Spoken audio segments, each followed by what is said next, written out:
Thank you all. Thanks for the warm welcome. Nice to be back here at the State Department. I'm glad to be with my friend Connie Rice, who's doing a fabulous job as our Secretary of State.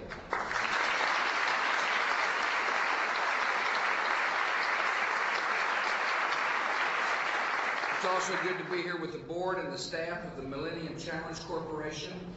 And I'm proud to be here to congratulate the new Chief Executive Officer, Ambassador John Danilovich.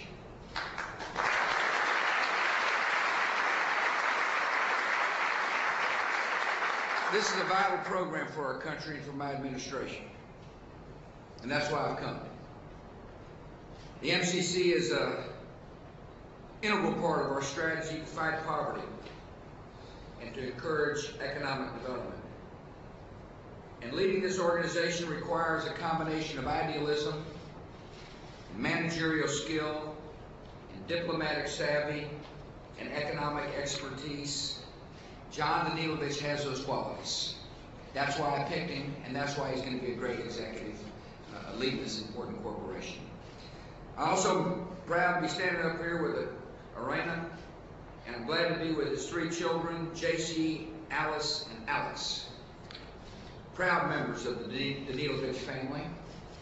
I appreciate Ambassador Negropani being here today. Thank you, John. He's doing a fine job as the Director of National Intelligence. In order to defeat the enemy, we have got to have the best intelligence possible. Thanks for your leadership. Deputy Secretary Bob Kimmett of the Treasury is with us. See my friend Mossbacher here from OPIC. Thanks for coming, Rob. Members of the administration, too numerous to mention, are here, and I want to thank the ambassadors, members of the diplomatic corps, your excellencies. Thanks for being here today. America is founded on the belief that every life has dignity and every life has value. And we have long felt a special responsibility to help the less fortunate. For decades, our country sent aid to the developing world with the best of intentions. But we did not ask if we were getting the best of results. Too often, American aid was squandered by inept leaders, pocketed by corrupt officials, and swallowed up by rampant inflation. Without insisting on accountability in exchange for generosity, we were not serving the people of the developing countries, and we were not serving the American taxpayers.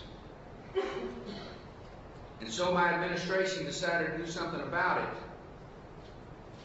We decided to insist upon results.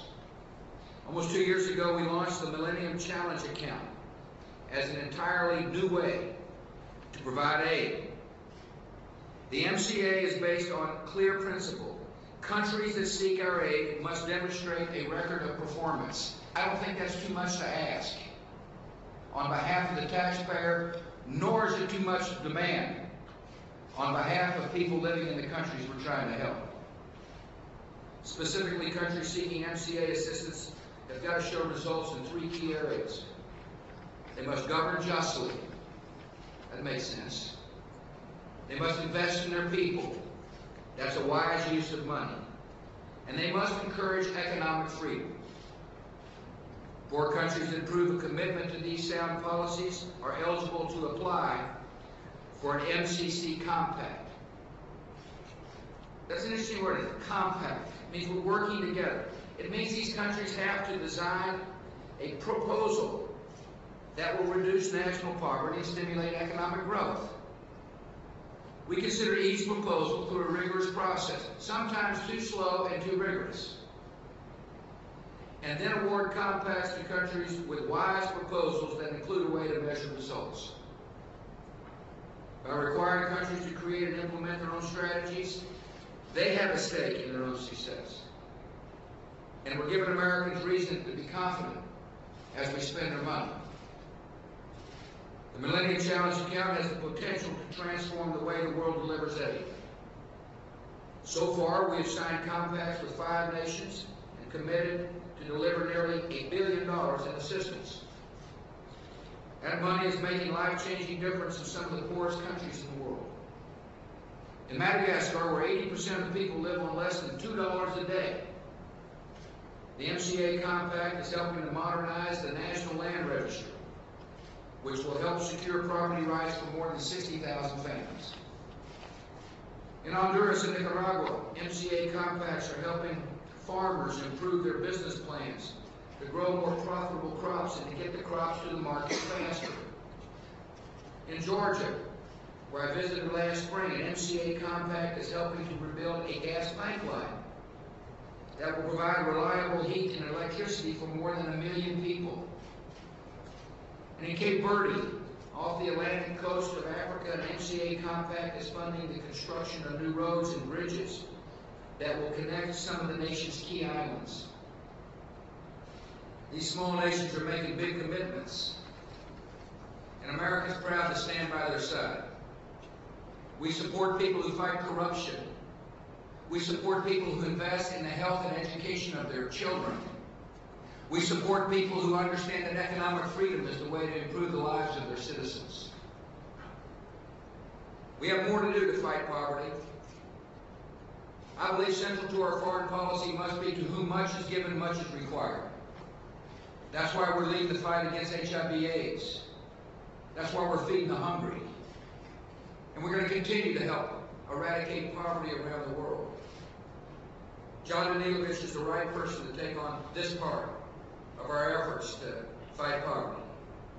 He knows how to set priorities, he knows how to solve problems, he knows how to cut through bureaucracy.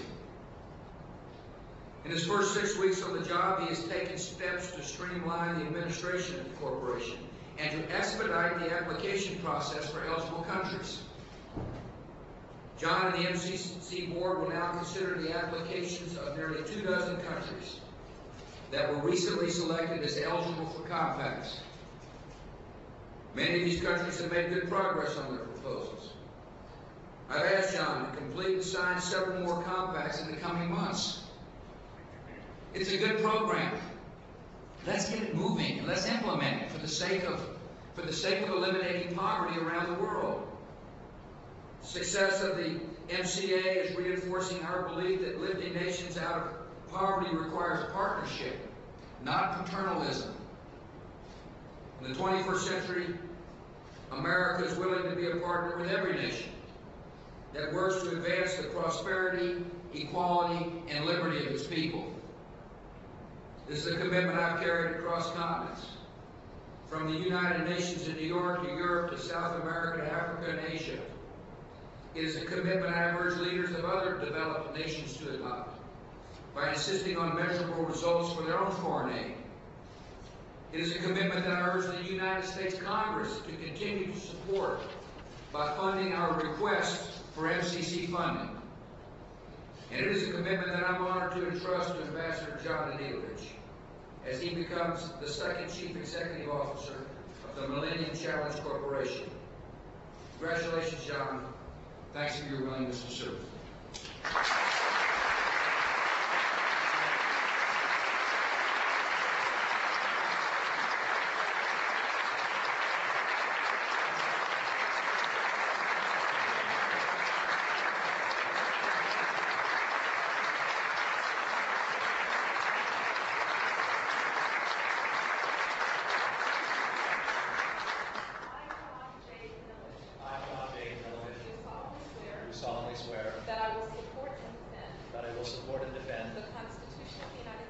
Constitution of the United States against all enemies, foreign and domestic. Against all enemies, foreign and domestic. That I will bear true faith. That I will bear true faith. And allegiance to the same. And allegiance to the same. That I take this obligation freely.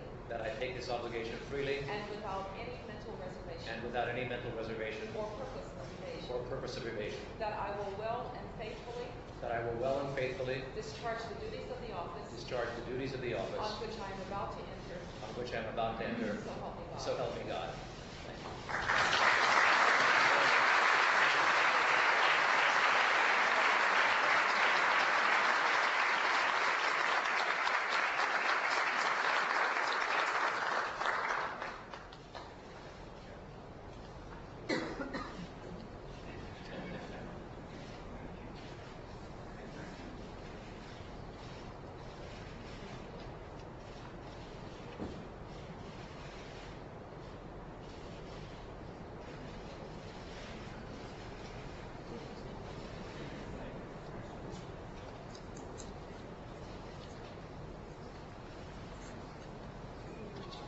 President, Madam Secretary, members of the administration, distinguished guests, family, and friends.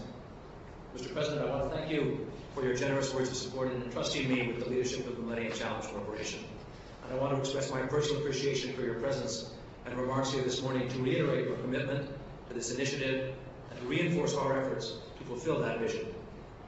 Your bold, creative, and innovative vision of the Millennium Challenge account to reduce poverty through sustainable economic growth represents the most significant and dynamic initiative in development assistance since the Marshall Plan. In response to your call to action, the MCC has taken shape, and with the leadership of Secretary Rice as our chair, a distinguished board, and a dedicated MCC staff, I can assure you that we are now moving expeditiously to fulfill your mandate. Our core principle is that growth occurs fastest in countries that adopt and adhere good policies, and that foreign assistance is most effective in countries that are democratic and practice good governance, invest in the well-being of all of their people, men and women, and encourage economic freedom. Our 16 policy indicators are used to select countries that are fighting corruption, that provide an environment for free and open exchange of ideas, that create a just and equitable legal system, and that invest in health and education. Through a consultative process and country ownership, we promote and create incentives for a culture of accountability and transparency. Our MCA countries are taking the at times difficult, complicated, and in some cases previously unimaginable, but absolutely necessary steps to put in place the reforms to be eligible for MCA funding. These are not Pollyanna remedies. They hammer home a tough but clear message of reason, compassion, and hope that enable these countries to use the tools in their own hands to reduce poverty and provide them with a firm grip on the ladder of economic development and growth. We're presently working with 23 countries that are eligible for MCA funding. We have signed 5 compacts, as the President noted, with Madagascar, Cape Verde, Nicaragua, Honduras, and Georgia, and have committed nearly $1 billion to implement these compacts. We plan to sign 3 more compacts in the immediate future, and several more throughout 2006. From Mongolia to Morocco, Mali, and Mozambique, to the Gambia and Ghana, Namibia and Lesotho, to Benin and Burkina Faso and Tanzania, to Libya and El Salvador, to Senegal, Sri Lanka, and East Timor, to Armenia and Vanuatu. Your initiative, Mr. President, has begun to provide the impetus for social, economic, and political reform and transformation. And these countries know that the President of the United States, the Secretary of State, members of Congress, and the MCC acknowledge their efforts and are willing to support and reward them. Mr. President, Madam Secretary, you have my commitment and the commitment of all of us at MCC to see this through. I want to express my gratitude to Senator Lugar and to Congressman Colby and other members of our Congress for their support in this effort. I also want to thank my family, my wife Renee and our children, John Charles, Alice, and Alexander, for their support and understanding in Costa Rica and Brazil and now Washington. They have responded with strength, grace, and agility to the demands upon them, and they have been outstanding ambassadors for our country. And Mr. President, Madam Secretary, I thank you for your guidance and support of the MCC and for your friendship. Thank you very much.